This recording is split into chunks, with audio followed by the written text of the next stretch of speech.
தென்மேற்கு வங்கக்கடல் பகுதிகளில் உருவாகியுள்ள காற்றழுத்த தாழ்வு பகுதி காரணமாக 17 மற்றும் 18ஆம் தேதிகளில் கடலோர தமிழகத்தில் பெரும்பாலான இடங்களிலும், உள் தமிழகத்தில் ஓரிரு இடங்களிலும் கனமழை பெய்ய வாய்ப்புள்ளது என்று இந்தியா வானிலை ஆய்வு மையம் தெரிவித்துள்ளது.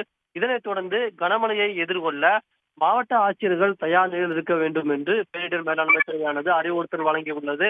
அதன்படி கடலூர், மயிலாடுதுறை, நாகப்பட்டினம், திருவாரூர், விழுப்புரம், தூத்துக்குடி, திருநெல்வேலி, கன்னியாகுமரி உள்ளிட்ட மாவட்ட ஆட்சியர்கள் கனமழையை எதிர்கொள்வதற்கு தயார் நிலையில் இருக்க வேண்டும் என்று அறிவுறுத்தப்பட்டுள்ளது.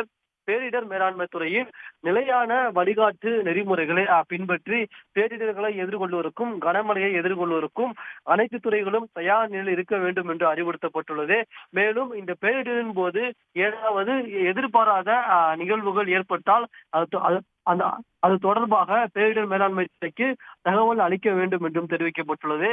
மேலும் மீனவர்கள் கடலுக்கு செல்ல வேண்டாம் என்ற அறிவுறுத்தலை உடனடியாக மீனவர்களுக்கு தெரிவிக்க வேண்டும் என்று மீனவர் நலத்துறைக்கும் தமிழ்நாடு அரசின் பேரிடர் மேலாண்மை துறை சார்பில் அறிவுறுத்தல் வழங்கப்பட்டுள்ளது.